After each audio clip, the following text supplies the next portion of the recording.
The letter from the Willow Creek Homeowners Association arrived on a Tuesday morning, and I knew it was trouble before I even opened the envelope. I am David Fischer, and I had spent the last 3 months designing and installing the most beautiful architectural feature on my property in Austin, Texas. A stunning gate made of weathered Cor Ten steel that cost me nearly $8,000. The fine was for $250, with a threat of $50 per day, until I corrected what they called my rusted, deteriorating gate. I stood there in my driveway, staring at the letter in disbelief while my coffee went cold in my other hand. The morning sun hit the gate at just the right angle, making the orange and brown patina glow like it was on fire. This was not rust in the traditional sense. This was art. This was engineering. This was an intentional weathering process that architects and designers had been using for decades. I pulled out my phone and called my neighbor, who happened to be a contractor and had actually admired the gate when I first installed it. Tom picked up on the third ring. "Hey, David, what's up? Did you get any weird letters from the HOA today?" I asked, walking closer to the gate and running my hand along its warm surface. "No, why? What did those clowns do now?" I read him the letter verbatim, including the part where they demanded I either paint or replace the gate within 30 days or face escalating fines and potential legal action. Tom let out a low whistle. "Are you serious? That is Cor Ten steel. I told my wife that thing probably cost you a fortune. It's supposed to look like that." $8,000, I confirmed. The designer sourced it from a specialty manufacturer in Pennsylvania. The whole point is the weathered patina. It protects the steel underneath. It is literally designed to look exactly how it looks right now. "You need to go to the next board meeting," Tom said. "This is insane. Who even filed the complaint?" That was a good question. I looked at the letter again. It was signed by Susan Carmichael, the HOA president. Of course it was Susan. The woman had made it her personal mission to police every single aesthetic choice in our neighborhood since she was elected president 2 years ago. She had citations issued for Christmas lights being up 3 days past New Year's, for a kid's bike being left on a front lawn overnight, and for someone's mailbox being 2 inches shorter than the HOA guidelines specified. I had moved to Willow Creek 5 years ago, drawn by the lovely homes and mature oak trees that lined the streets. The neighborhood sat just west of downtown Austin, convenient to everything but still feeling like a retreat from the city. When I bought the house, the HOA seemed reasonable. There were basic rules about lawn maintenance and no commercial vehicles, the usual stuff. But then Susan ran for president on a platform of protecting property values, and everything went downhill fast. My gate was part of a larger renovation project I had been working on for the past year. I worked as a structural engineer for a firm downtown, and I had always wanted to apply some modern architectural elements to my mid-century home. The gate was the centerpiece, a geometric design that complemented the clean lines of the house while adding privacy to the courtyard I had built. Every design choice was intentional, every material carefully selected. I went inside and immediately started pulling up documentation. I had photos from the designer, specifications from the manufacturer, even academic articles about the use of Cor Ten steel in architecture. The Chicago Picasso sculpture was made from this material. The John Deere World Headquarters building featured extensive Cor Ten steel cladding. This was not some backyard DIY project gone wrong. This was a premium architectural material with a proven track record. The next HOA board meeting was scheduled for 2 weeks out, which meant 2 weeks of stewing in frustration while that letter sat on my kitchen counter like a ticking time bomb. I decided to be proactive.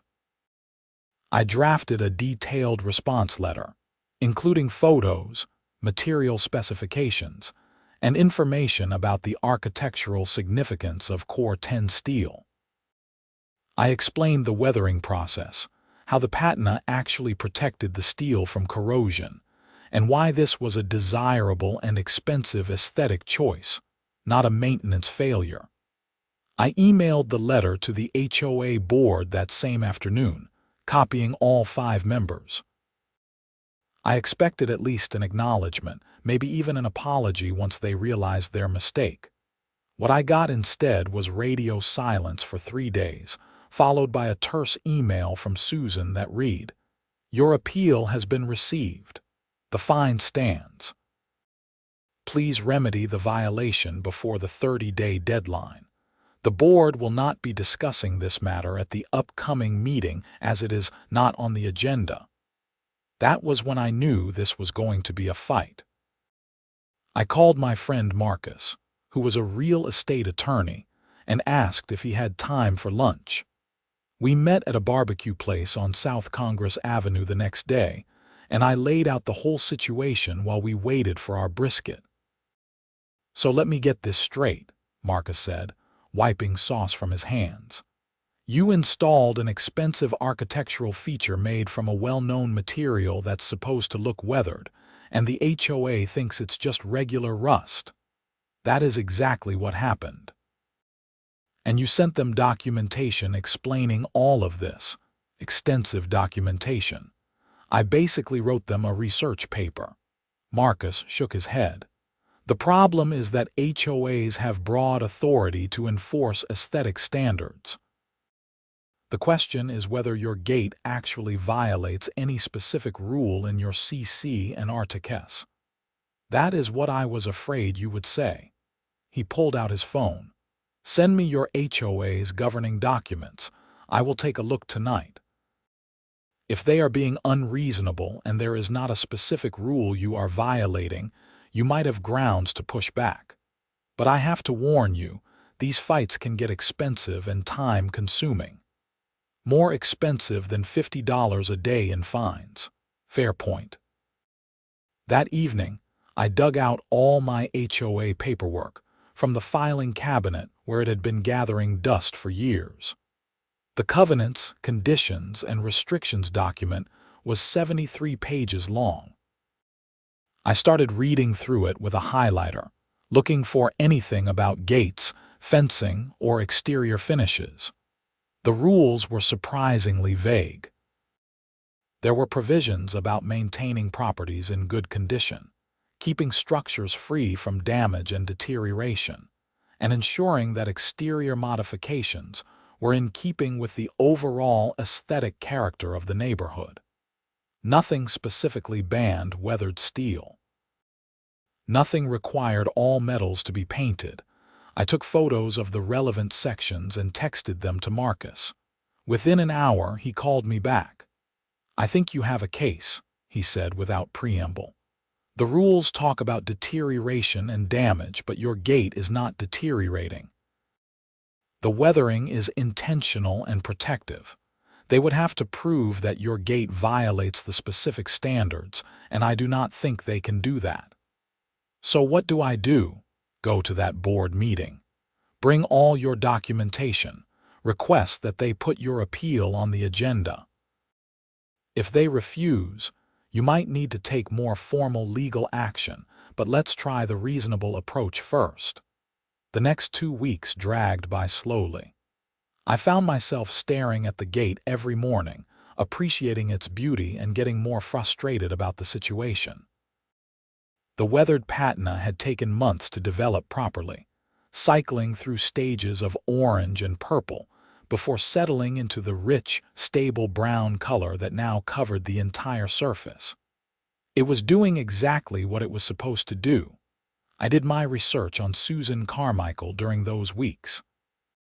She was 52 years old, had lived in Willow Creek for 8 years, and had no background in architecture, engineering, or design. She worked in pharmaceutical sales and seemed to view her HOA presidency as a calling rather than a volunteer position. Her social media was full of posts about property values, neighborhood standards, and keeping Willow Creek beautiful. She posted photos of violations she found during her regular neighborhood patrols, often with snarky captions about lazy homeowners. The night before the board meeting, I prepared my presentation like I was defending a thesis. I printed out color photos of the gate from multiple angles. I brought the designer's portfolio, showing similar projects at high-end homes across the country. I had the manufacturer's technical specifications, explaining the weathering process in detail. I even found examples of other homes in Austin that featured Cor Ten steel, including a house in nearby Tarrytown that had won architectural awards. The meeting was held at a community center near the neighborhood entrance.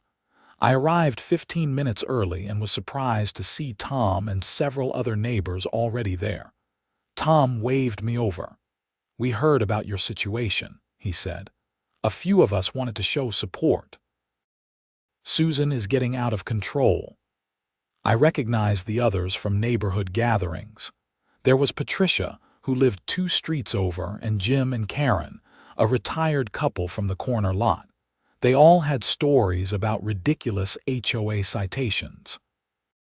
Patricia had been fined for having decorative rocks in her front yard that were supposedly the wrong color. Jim and Karen had received a violation notice for their daughter's car being parked in their driveway for more than 48 consecutive hours when she visited from college. "This needs to stop," Patricia said. "My rocks were approved when I installed them 3 years ago. Susan just decided she does not like them now." The board members filed in at 7 o'clock sharp. Susan was easy to spot. She was a thin woman with severe blonde hair cut in a bob, wearing a navy blazer and carrying a leather folio like she was heading into a corporate boardroom. The other 4 board members seemed less formal. There was an older gentleman named Richard, who was the treasurer, a middle-aged woman named Brenda who served as secretary, and 2 younger members, Jason and Michelle, whose roles I was not entirely sure about. Susan called the meeting to order with a sharp rap of her gavel. She went through the standard agenda items, approving last month's minutes, financial reports, landscaping contracts. Everything was efficient and businesslike. When they reached new business, I raised my hand. "I submitted a request to appeal a fine I received," I said. "I was told it would not be on the agenda, but I would like to address the board." Susan barely looked up from her papers. "Mr. Fischer, your appeal was reviewed and denied. There is nothing further to discuss. With all due respect, I do not think my appeal was properly reviewed."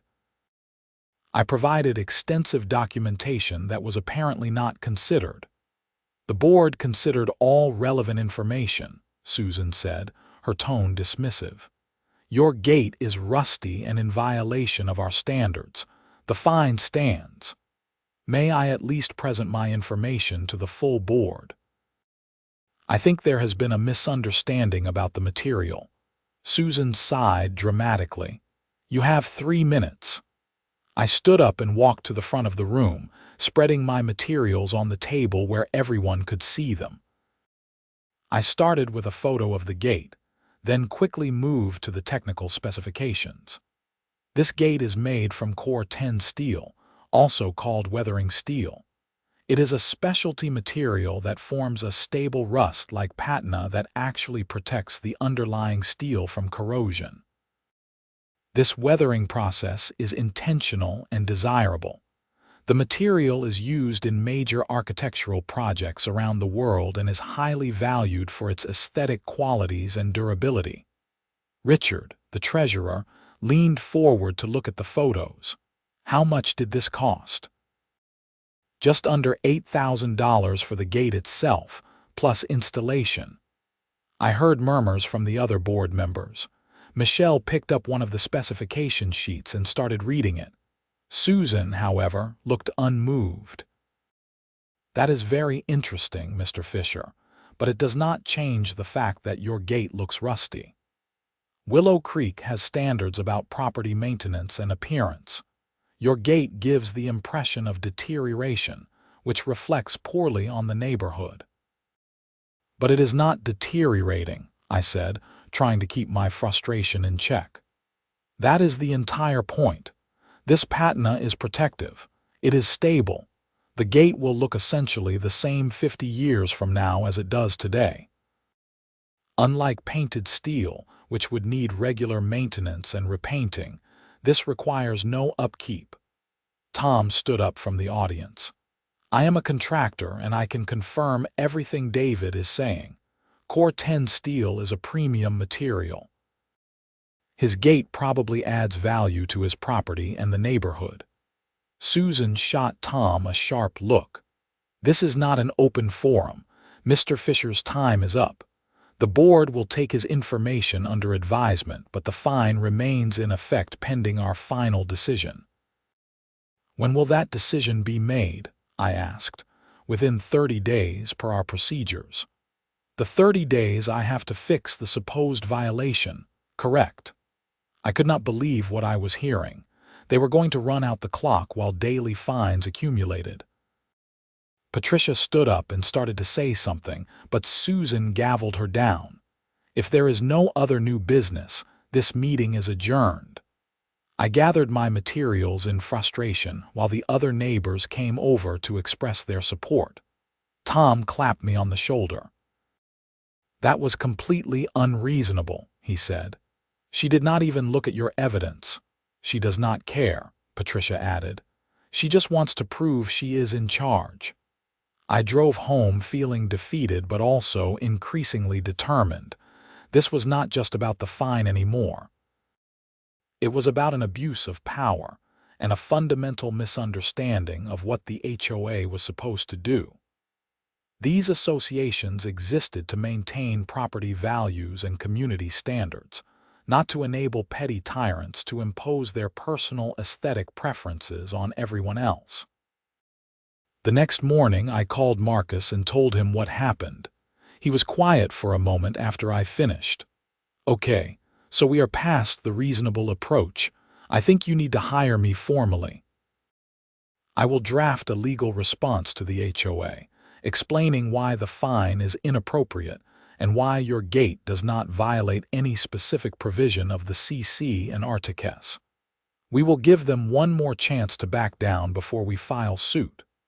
How much is this going to cost me? My initial retainer is $3,000. If this goes to actual litigation, it could be more. But here is the thing. If you are right and they are being unreasonable, you might be able to recover your attorney fees. HOAs can be held liable for acting in bad faith. I authorized Marcus to proceed. 2 days later, he sent a formal legal letter to the HOA board, laying out the facts in detail and requesting that they withdraw the fine immediately. The letter was thorough and professional, citing case law about HOA enforcement authority and the requirement that rules be applied reasonably. Susan's response came 3 days after that, and it was not what I hoped for. The HOA was doubling down. Not only were they maintaining the fine, but they were now claiming that my gate violated multiple provisions of the CC and Articles, including rules about exterior modifications requiring architectural committee approval. This was news to me since I had submitted my renovation plans to the architectural committee 10 months ago and received written approval. I dug through my files and found the approval letter. It specifically mentioned the front gate and included an architectural drawing showing the design. The only condition was that the gate had to be consistent with the style of the house, which it absolutely was. I scanned the letter and emailed it to Marcus immediately. They approved it, I wrote. They specifically approved the gate design 10 months ago. Marcus called me within the hour. This is good for us, really good. They cannot fine you for something they already approved. That is arbitrary and capricious enforcement, which is exactly the kind of thing courts do not tolerate from HOAs. So, what happens now? Now we file suit. I will draft a complaint seeking declaratory relief that your gate does not violate the CC and Articles, an injunction against the fines, and recovery of your attorney fees. We will also argue that they violated their own procedures by approving your design and then fining you for it. How long will this take? Could be a few months. Could be longer if they want to fight, but I feel good about our chances. The lawsuit was filed in Travis County District Court 3 weeks after the initial fine letter arrived. By that point, the daily fines had started accruing since the 30-day deadline had passed. The HOA owed me a response within a certain time frame, and I waited anxiously to see how they would react. Meanwhile, the situation in the neighborhood was escalating in unexpected ways. Several other homeowners came forward with their own HOA horror stories, and a small rebellion was brewing. Patricia organized a meeting at her house, and 15 neighbors showed up. Everyone had complaints about Susan and the increasingly aggressive enforcement tactics. "She fined me for my lawn being a 1/4 inch too tall," one neighbor said. "I measured it myself after she left the notice. It was well within the allowed range. She told me I could not plant native wildflowers in my yard because they looked too messy," another added. "Native plants. The city is encouraging us to use them for water conservation, but the HOA says no." We started comparing notes and realized that Susan was conducting weekly patrols of the neighborhood, looking for violations. She was taking photos and filing complaints at a rate far beyond what any previous HOA president had done. Some of the violations seemed almost personal, like she was targeting people she did not like. Tom suggested that we organize a recall vote to remove Susan from the board. The HOA bylaws allowed for recalls if 15% of homeowners signed a petition. We had around 200 homes in Willow Creek, which meant we needed 30 signatures. That seemed achievable given the room full of frustrated neighbors. Patricia volunteered to circulate the petition. Within a week, she had 43 signatures. The mood in the neighborhood was shifting. People were tired of the constant citations and the feeling that they were being watched and judged. This was supposed to be a community, not a surveillance state. Susan's response to the petition was swift and aggressive.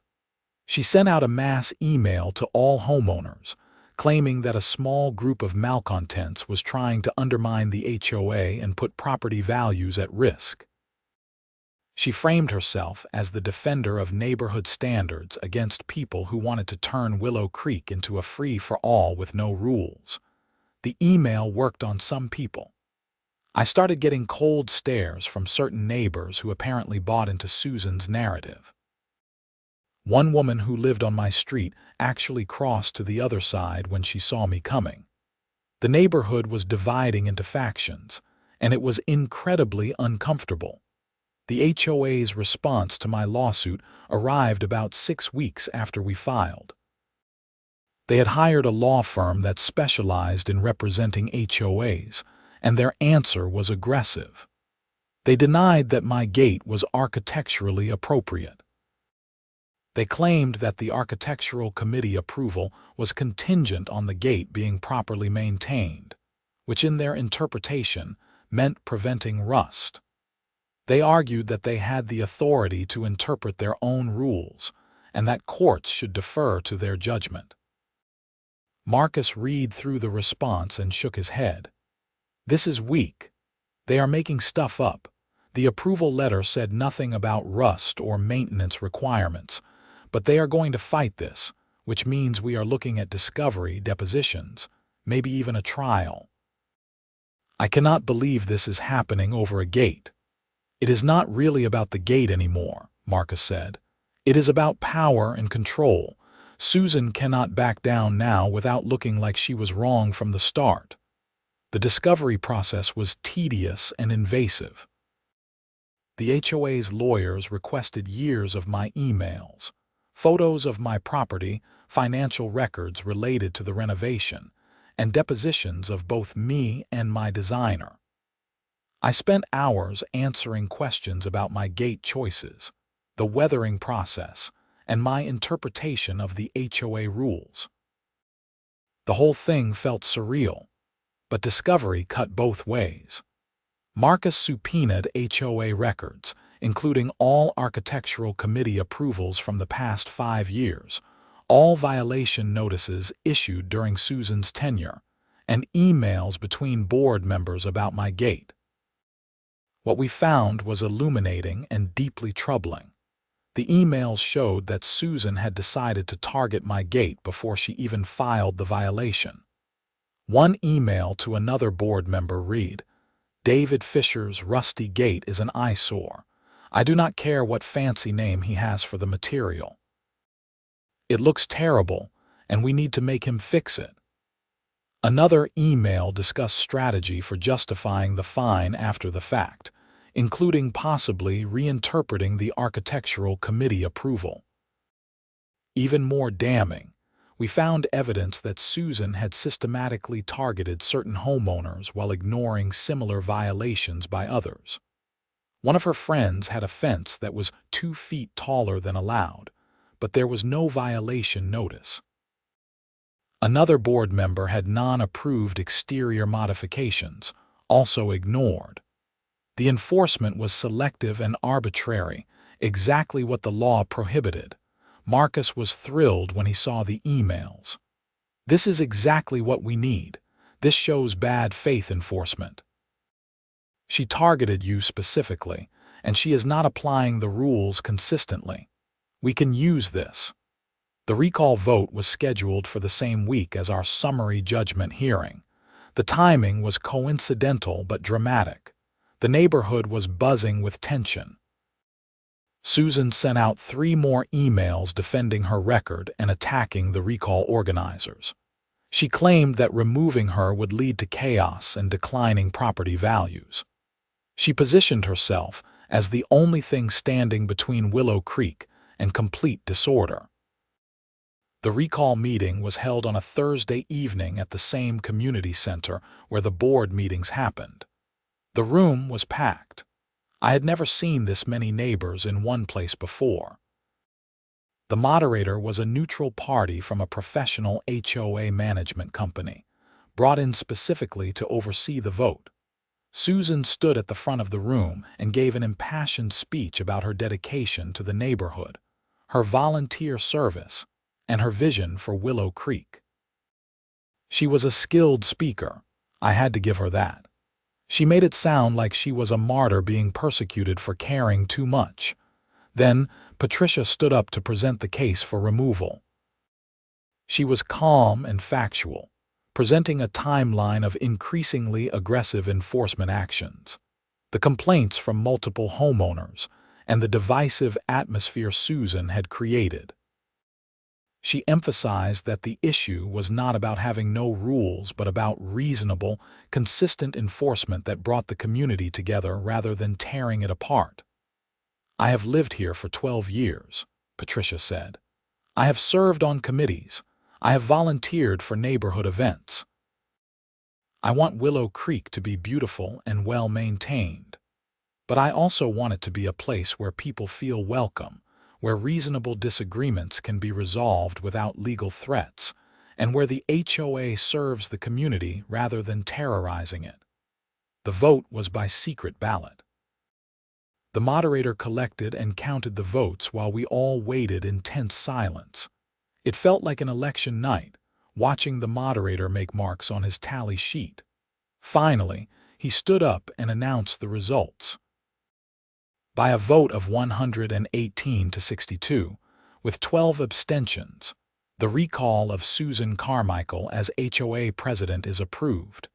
Per the bylaws, she is immediately removed from the board and the vice president will assume the presidency until the next regular election. The room erupted. Some people cheered. Others looked shocked.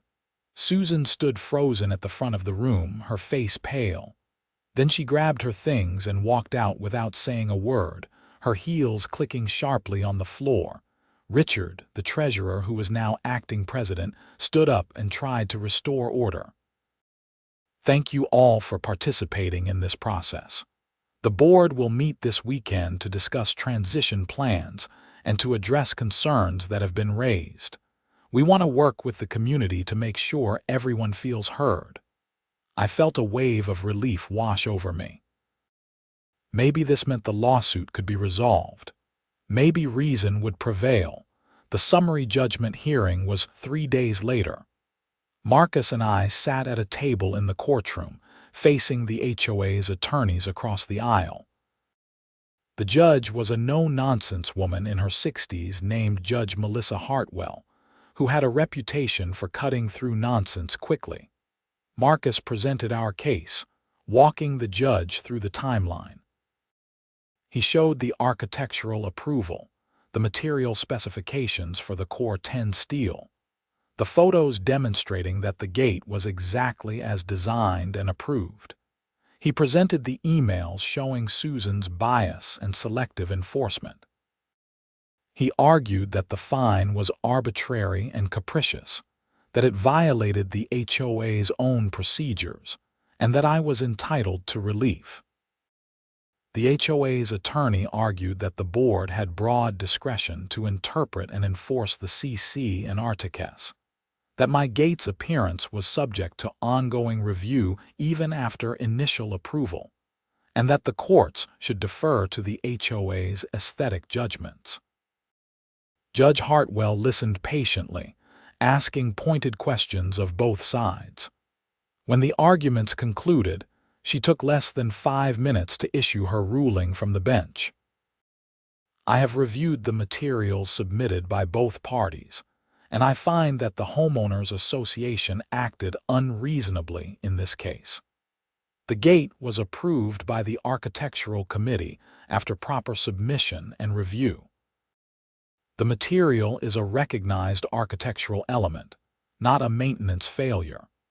The association's attempt to reinterpret the approval after the fact and to selectively enforce rules against this particular homeowner demonstrates bad faith. I am granting summary judgment in favor of the plaintiff. The fines are voided, and the plaintiff is entitled to attorney fees and costs. I will expect the association to submit a statement of compliance within 30 days. I almost could not believe what I was hearing. We had won, completely and decisively. Marcus shook my hand under the table, trying to keep his celebration professional. The HOA's attorneys looked stunned. As we walked out of the courtroom, Marcus was grinning. "That was about as good as it gets," he said. "She did not just rule in your favor, she called them out for bad faith." "That is huge. What happens now? They have to pay your attorney fees, which will be around $12,000 by the time we are done with the paperwork. They have to remove the fines from your account and clear your record, and they cannot bother you about the gate anymore. If they try, we can go back to court for contempt." Word spread quickly through the neighborhood. Tom called to congratulate me. Patricia sent a basket of cookies. Even neighbors I barely knew stopped me on the street to say they were glad I fought back. The victory felt bigger than just my personal situation. It felt like a statement that HOA boards could not just do whatever they wanted without consequences. The new HOA board, now led by Richard, requested a meeting with me and Marcus a week after the judgment. We met at Richard's house, a pleasant ranch-style home with a well-maintained yard. Richard, Brenda, and Michelle were there, looking somewhat sheepish. "First, I want to apologize," Richard said. "I should have pushed back harder against Susan when she was targeting homeowners. I went along with things I should not have, and I am sorry for that." "I appreciate that," I said. "We want to fix this," Michelle added. "We are going through all the violations from the past 2 years and reviewing them for fairness." If people were unfairly fined, we are going to void those fines. We are also working on updating our enforcement procedures to make them more transparent and consistent. That sounds like a good start, Marcus said. We also want to make sure there are no hard feelings going forward, Richard said. Your gate is beautiful, by the way. I did some research after the first meeting, and I understand now what Cor Ten steel is. I feel foolish for not speaking up sooner. We talked for over an hour about changes the board wanted to make. They were proposing new procedures for violations, including mandatory warnings before fines, a formal appeal process with clear timelines, and required training for board members about their legal obligations. They also wanted to create an architectural committee with actual expertise, including at least one member with a background in design or construction. What happened to Susan? I asked at one point. Richard and Brenda exchanged glances. She moved, Brenda said quietly. Apparently, after the recall and the lawsuit, she decided she could not stay in the neighborhood. She listed her house within 2 weeks and accepted an offer last week. I heard she is moving to somewhere in Round Rock. I felt a strange mix of satisfaction and sadness about that. I had never wanted to drive anyone from their home. But at the same time, Susan had created this situation through her own actions. She had made the neighborhood miserable for dozens of people and refused to listen to reason. Maybe a fresh start somewhere else was best for everyone. Over the next few months, the atmosphere in Willow Creek changed dramatically. The constant tension faded. People started organizing neighborhood events again, like the fall festival that had been discontinued during Susan's tenure. The new board approved several projects that had been unreasonably denied, including Patricia's decorative rocks and a neighbor's solar panel installation. I received a check from the HOA for $12,347 to cover my attorney fees and costs. Marcus assured me it was a fair representation of the work he had done, and I was just grateful to have the whole thing behind me. My gate continued to weather beautifully. The patina deepened slightly over the months, settling into a rich, warm brown that complemented the house perfectly. Neighbors would sometimes stop to admire it, and I would explain the material and the weathering process. A few people even asked for my designer's contact information because they wanted to incorporate Cor Ten steel into their own projects. One Saturday afternoon in early spring, about 6 months after the whole ordeal began, I was working in my front yard when a family slowed down while driving past. They stopped and the driver rolled down his window. "Excuse me," he said.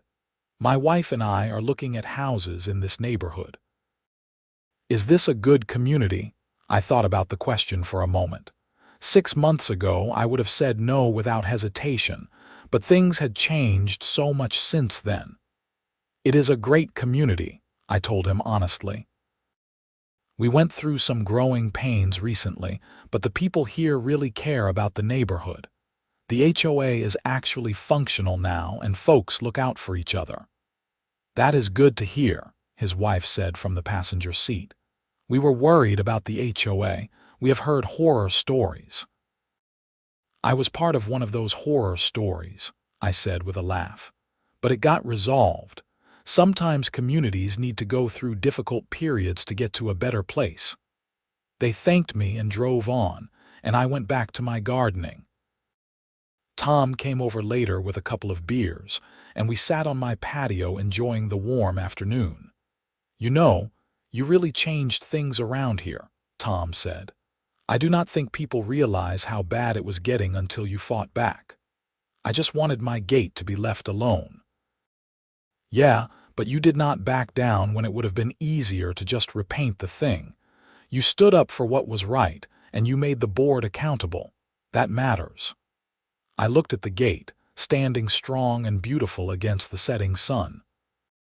It had cost me $8,000 to build and another $12,000 to defend, though I had gotten the latter back. It had caused months of stress and conflict, but it had also sparked a necessary change in the community and established an important principle: property rights matter. Reasonable governance matters. HOAs exist to serve homeowners, not to enable petty tyrants to impose their personal preferences on everyone else. These are principles worth fighting for, even if the fight is over something as seemingly simple as a gate. The following week, I attended my first HOA meeting since the lawsuit concluded. The tone was completely different from Susan's reign. Richard ran the meeting efficiently, but without the aggressive edge. When a homeowner raised a concern about a neighbor's overgrown tree, the board discussed it respectfully and arranged for a mediator to help the neighbors work it out rather than immediately issuing fines. When new business came up, I raised my hand. Richard nodded at me with a friendly smile. "I wanted to thank the board for the changes you have implemented," I said. "I know the past several months have been difficult for everyone, but I think Willow Creek is heading in a positive direction." Several other homeowners murmured agreement. Patricia added her own thanks for the board's willingness to review past violations and make things right. After the meeting, several board members came over to talk with me. Michelle, who had been fairly quiet during Susan's tenure, was particularly enthusiastic about the changes. "I almost resigned from the board last year," she confided. "I could not stand the way Susan was running things, but I felt trapped. When you filed the lawsuit, it gave the rest of us permission to speak up. So thank you." These conversations made me realize that Susan's impact had been even more pervasive than I thought. She had not just terrorized homeowners, but had also intimidated the other board members into silence. The recall and lawsuit had broken that dynamic and allowed reasonable people to step up.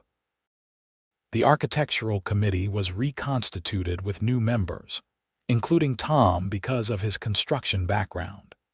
They developed new guidelines that were clearer and more specific than the old ones, while also building in flexibility for creative architectural solutions. There was even a section specifically addressing modern materials like Cor Ten steel, glass block, and sustainably sourced woods. In May, the neighborhood held its first spring festival in 3 years. The event had been one of Susan's casualties, discontinued because she thought it generated too much litter and noise. The new board brought it back, and it was a huge success. There was a street fair with local vendors, live music, and activities for kids. People who had barely spoken to each other during the tense Susan era were laughing and sharing food. It felt like a real community again. I volunteered to work the barbecue grill, and I spent the afternoon cooking burgers and hot dogs while chatting with neighbors. An older couple I had never really talked to before mentioned that they had been considering selling their house during Susan's presidency, but had decided to stay now that things had improved. "She made us feel unwelcome in our own neighborhood," the husband said. "Every time I saw her car coming down the street, I wondered what she would find wrong with our property. It was exhausting," his wife nodded. "But now it feels like home again. We are so glad people like you stood up to her." These conversations happened throughout the day. So many people had been affected by Susan's aggressive enforcement approach, but they had felt powerless to do anything about it. The lawsuit and recall had shown that homeowners did have power, that they could push back against unreasonable board actions. As summer approached, I started planning phase 2 of my renovation project. A modern pergola for the backyard, using the same Cor Ten steel as the gate. This time, when I submitted my architectural plans to the committee, they were approved within a week with an enthusiastic note from Tom about the design. The pergola installation happened in July. The designer who had created my gate came back to oversee the project, and we spent several days getting everything perfect. The weathering steel posts and beams complemented the gate beautifully, creating a cohesive modern aesthetic that transformed my property. Neighbors stopped by to watch the progress and ask questions. The level of interest was remarkable. People wanted to understand the material, the design choices, the weathering process. Several mentioned that my willingness to fight for architectural integrity had made them think more carefully about their own properties and what was possible.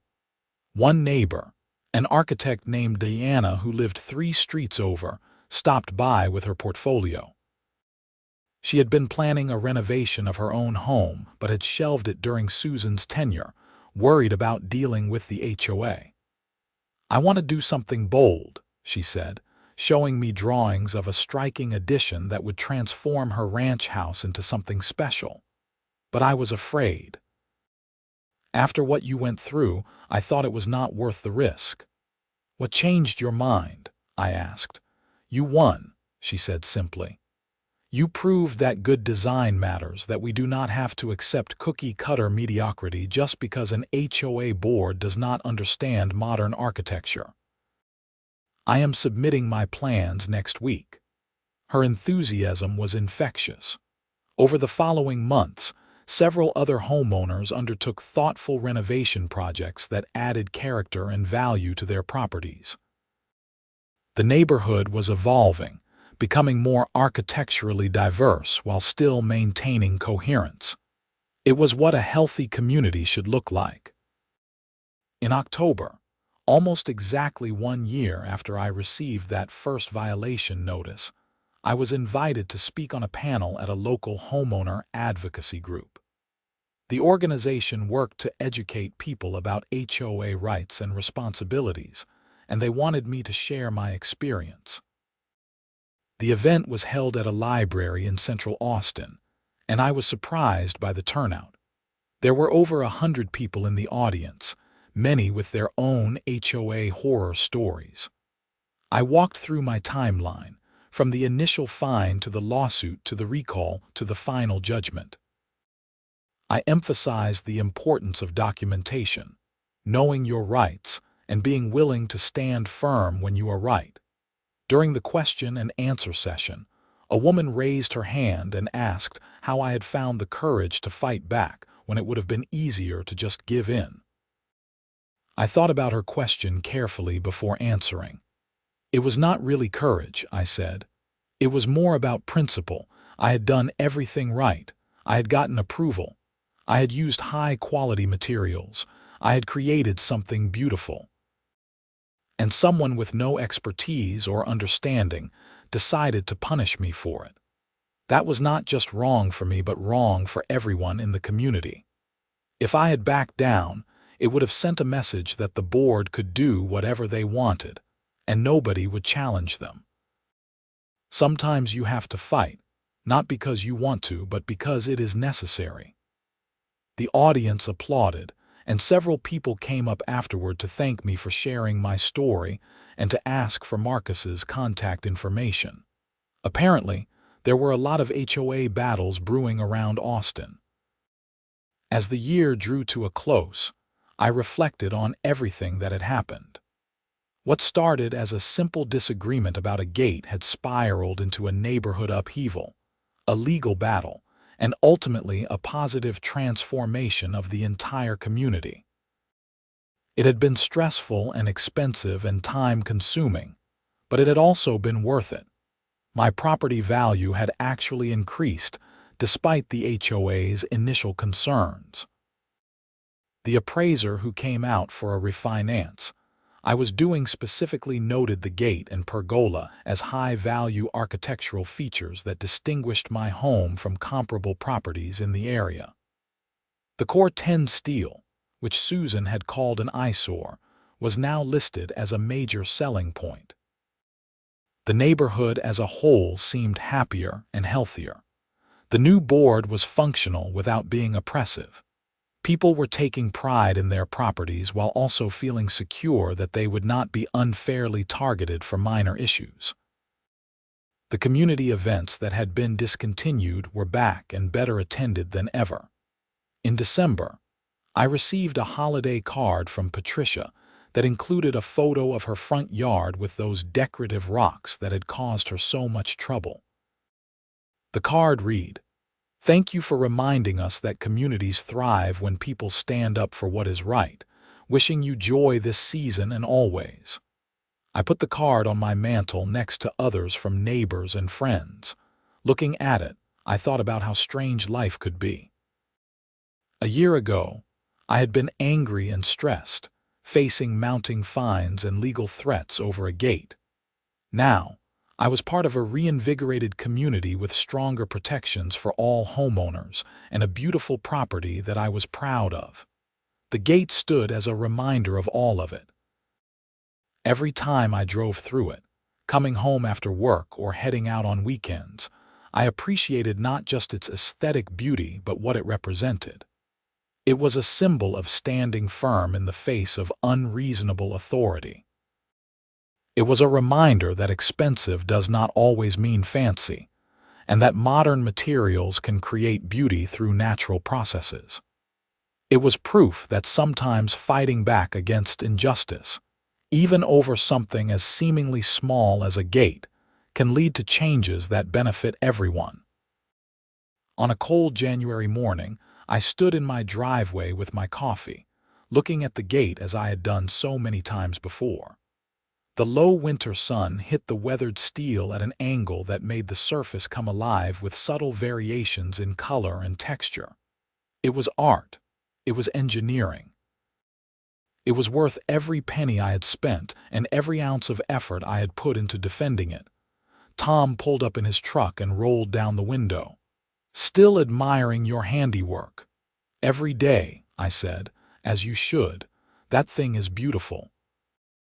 "Hey, I am meeting with the architectural committee this afternoon about some new guidelines. Want to sit in? We could use your perspective." "Sure," I said. "What are you working on?" "Trying to create clearer standards for modern materials. Your case exposed how vague our old rules were. We want to make sure future boards cannot just decide they do not like something and call it a violation." It was fitting, I thought. My battle over the gate was leading to systemic changes that would protect other homeowners down the line. That was how progress happened, through individual people refusing to accept unreasonable treatment and forcing institutions to be better. I finished my coffee and headed inside to get ready for work. As I grabbed my keys and briefcase, I glanced back at the gate one more time. It stood strong and solid, its weathered patina glowing in the morning light. It would stand that way for decades to come, requiring no maintenance, no paint, no upkeep. Just like it was designed to do, just like I had told the HOA from the very beginning.